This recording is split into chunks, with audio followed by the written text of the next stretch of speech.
lumipad mga kababayan yung satisfaction ratings ng ating Pangulong Bongbong Marcos. Ang ibig sabihin nito, hindi tumatala po yung mga paninira sa ating Pangulo ng kampo ng mga Duterte. Hindi po tumalab yung mga black propaganda laban sa ating Pangulo. Di ba? 55% of Filipinos satisfied with Marcos 2 years into presidency. Sabi po sa survey,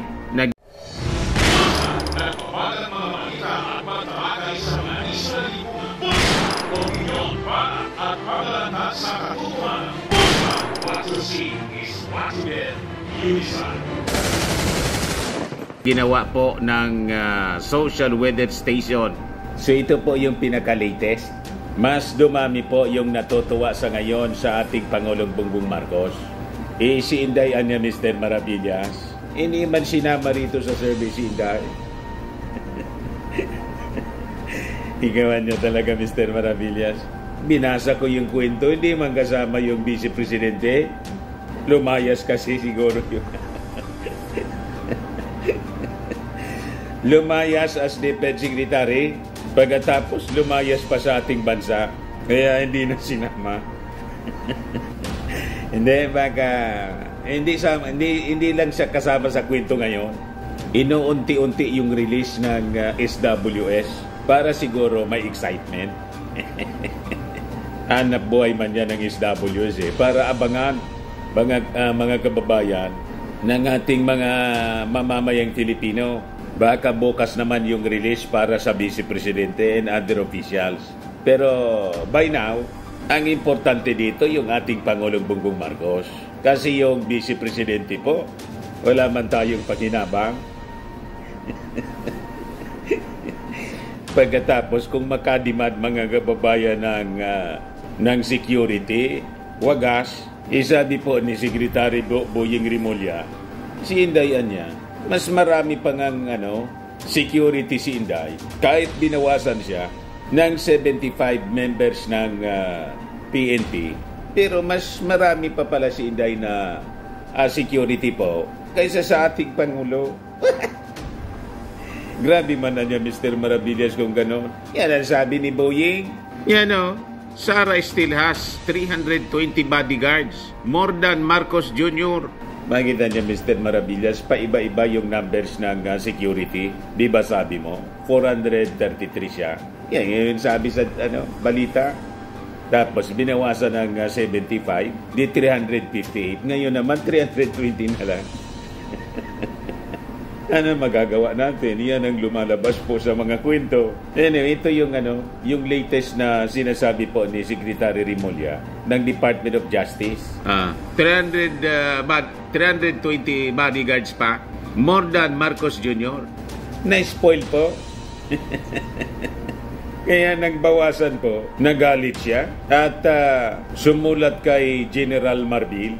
Hindi man lang tinawag na General, Romel Marbil lang. Nalagaan niya Mr. Maravillas, parang hindi napalaki ng tama ng magulang. Paano mapalaki ng tama ng magulang na yung magulang mismo mali? Yung magulang, mga kababayan, walang good manners and right conduct. Mismong si Digong. Ano man yung matututunan ng anak, mga kababayan sa ama, na walang manners? Hindi marunong po rumispeto sa matatanda at hindi marunong rumispeto sa posisyon. Ang tawag kay General Romel Marbil. Romel Marbil lang po. Wala talaga niya Mr. Maravillas na breeding. May breeding din po. German Shepherd. Matapang. Pero nagbawasan mga kababayan ng security. Galit na galit. Kinompromise daw yung kanyang security. Ganon mga kababayan, si Inday. Kaya hindi na sinama siguro ng SWS sa survey. Joke man lang po, baka kasama siya. Kaya lang hindi pa ni-release ng SWS yung para sa Vice Presidente. Abangan na lang po natin kung tumaas yung ratings ni Inday o bumuloso. Kung tumaas pa yung ratings ni Inday, ang ibig sabihin niyan, fake news. Di ba?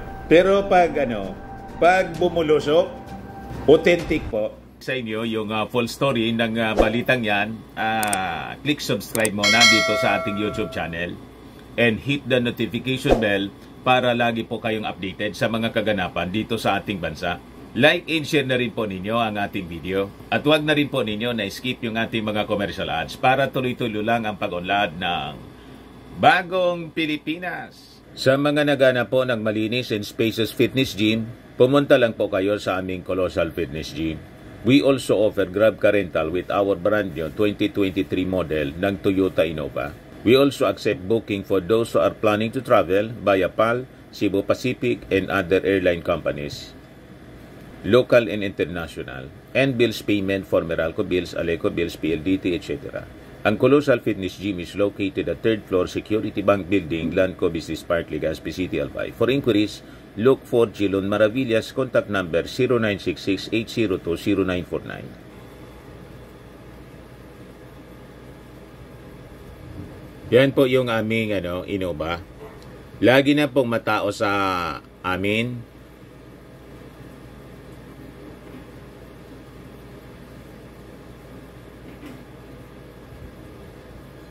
Yan po mga bagong clients namin.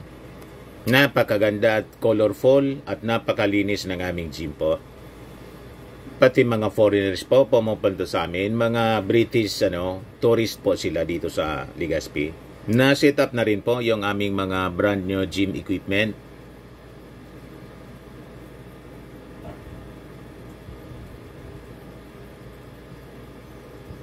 May treadmill na rin po kami. Ito naman po yung bago naming product na binibenta online. Eye Glow Serum, whitening po siya. Tingnan ninyo yung epekto sa aking anak na architect before and now. Yung mga inquiries po ninyo, dumiretso na lang kayo sa kanyang Facebook account, Riz Maravillas. Ito naman po, Firmax Firming and Lifting Cream, pinapahid po sa mga pulses in affected area. Mainam po sa paninigas ng mga kaso-kasuan.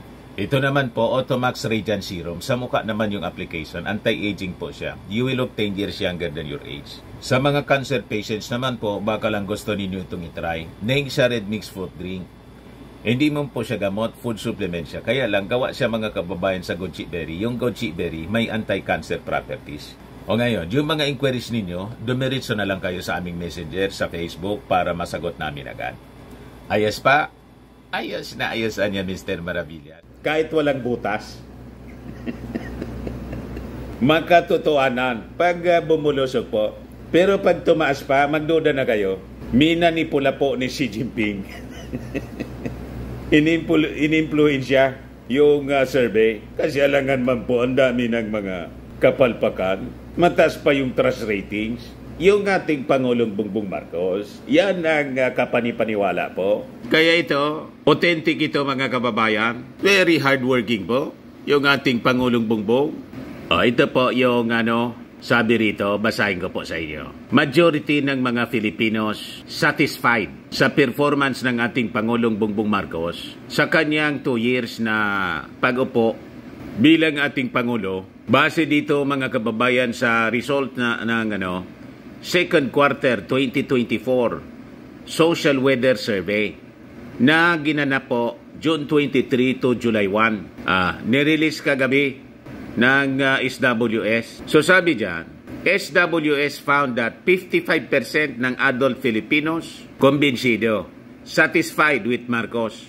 5% percentage points na mas mataas kaysa nung Marso. 15% undecided, 28% were dissatisfied, for a net satisfaction ratings of positive 27, kung saan 7 points siyang higher kaysa nung nakaraang survey nung Marso.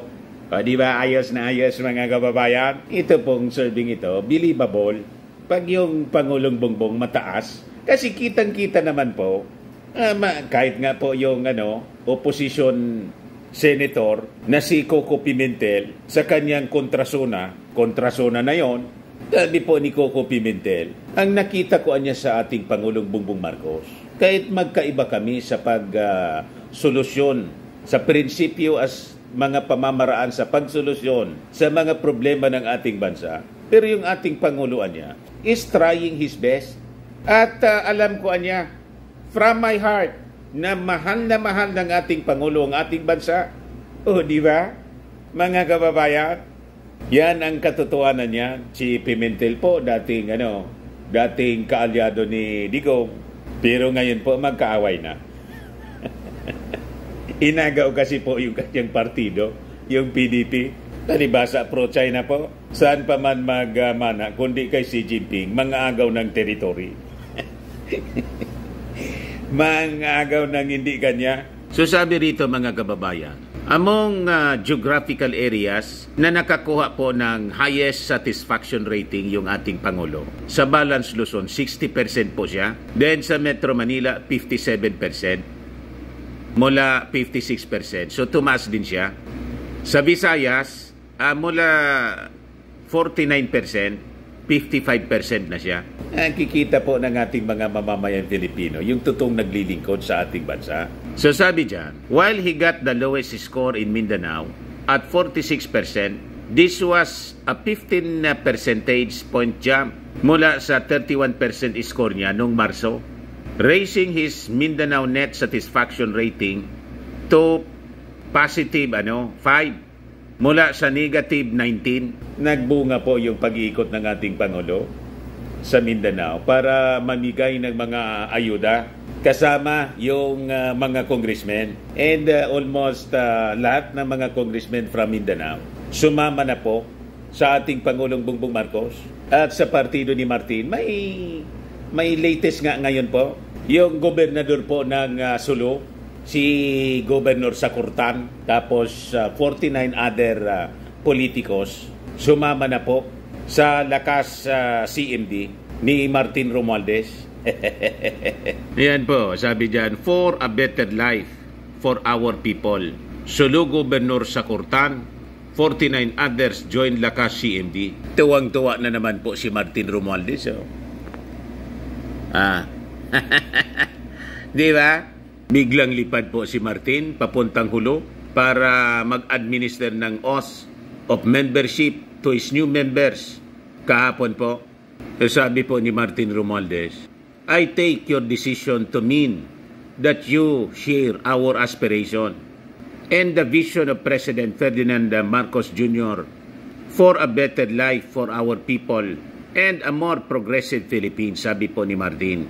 Governor Tan's group is the single latest group of local officials to join Lakas CMD all at once. Yung grupo po ng mga nausog, patunaw na po yung grupo ni Digong, lalo pag pag na-release na yung warrant of arrest sa kanya ng ICC, may blue notice na nga po yung Interpol. So I think malapit na pong kaladkarin si Digong at kanyang mga kasama sa war on drugs.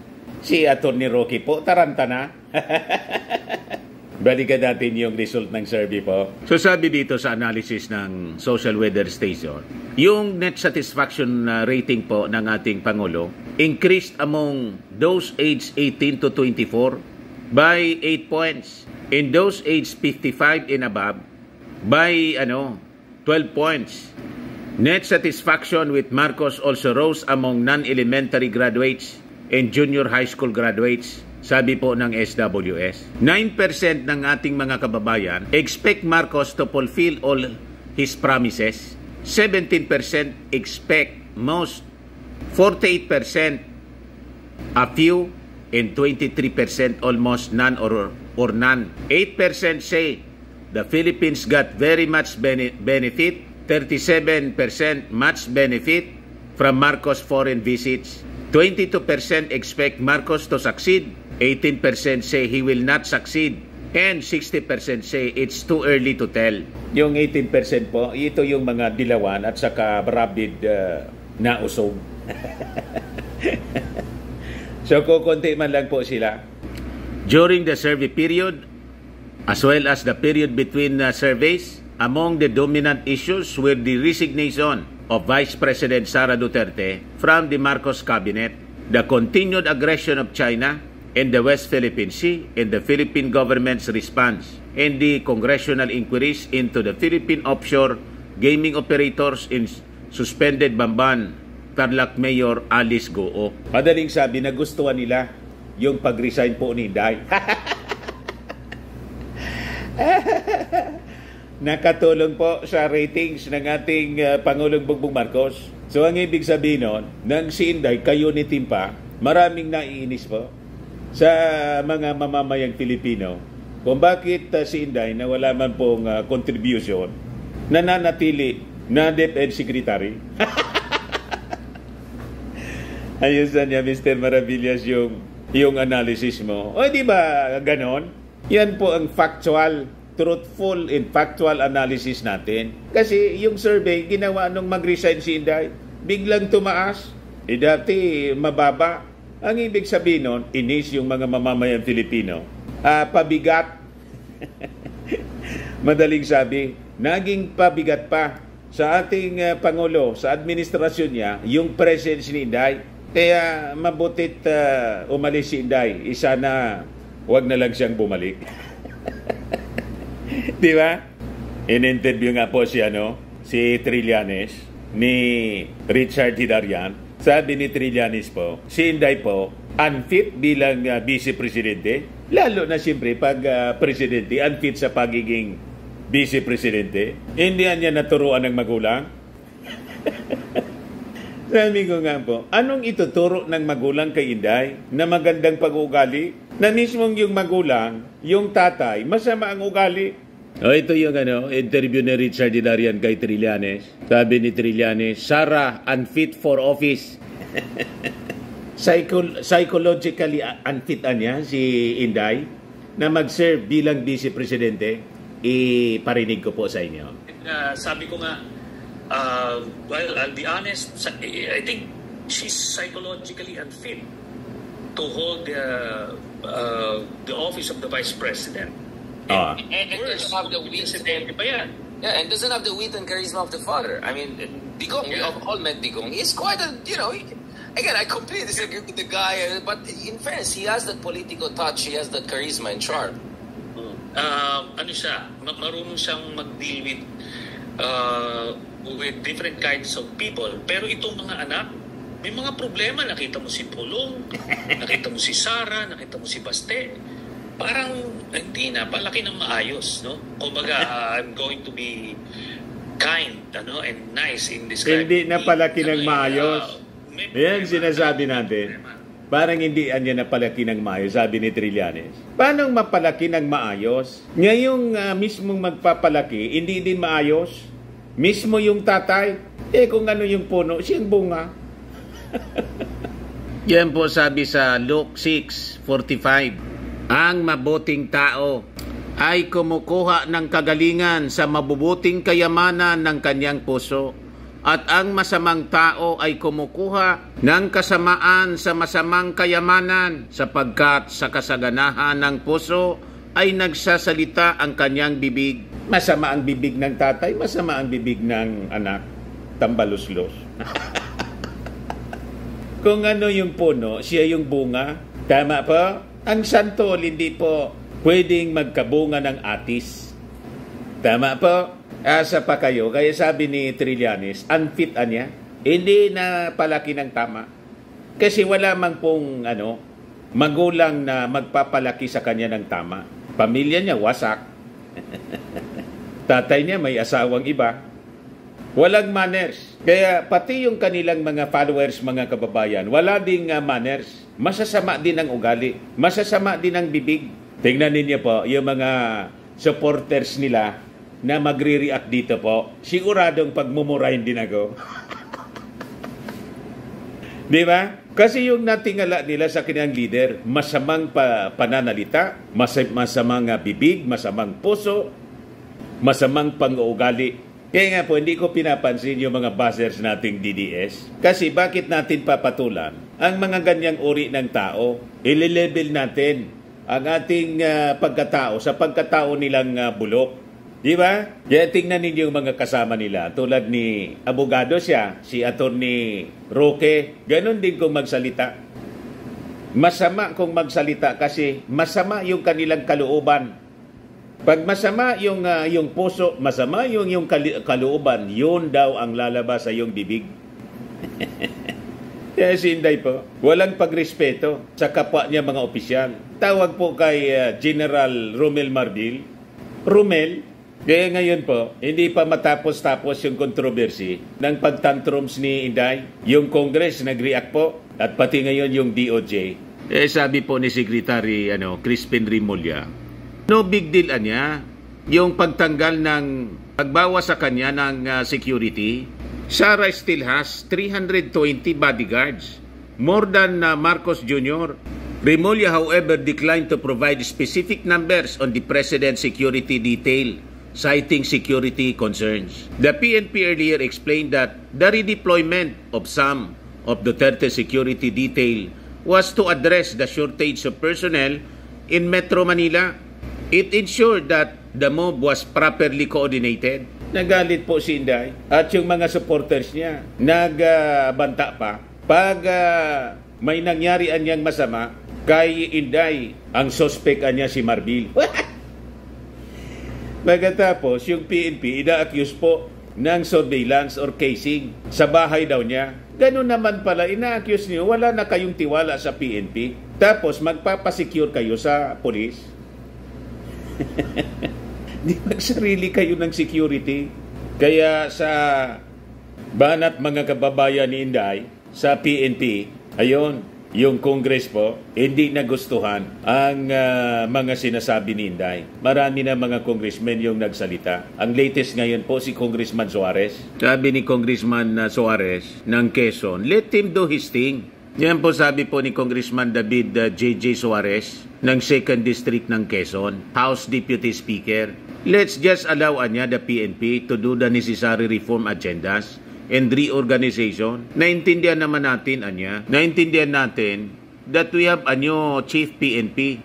And I'm sure that the task is very heavy on his shoulders to address the issues confronting the PNP. So let's give him a few months and the opportunity to implement his reform program. So siguro bahagi din po ito sa kanyang pinapatupad na reforma para ayusin ang ating kapulisan. Binawasan lang po ng 75 personnel. Grabe na po yung pinagsasabi ng mga Duterte. Inaaway na po pati yung general, hindi man lang irespeto yung rango at yung edad niya. 55 years old na po si General Romel Marbil. Matanda na sa kanya. Sabihin pa siya yung vice presidente. Pero she has to respect the position ng ating PNP Director General. Di ba pwedeng tawagin niyang General Marbil? Talagang Romel. Sabi nga, masyadong nakakalalaki. Babaeng nakakalalaki. Masyadong bully po. Tapos pinalalabas nila, inaapi si Inday. Inaapi ng ating Pangulong Bongbong.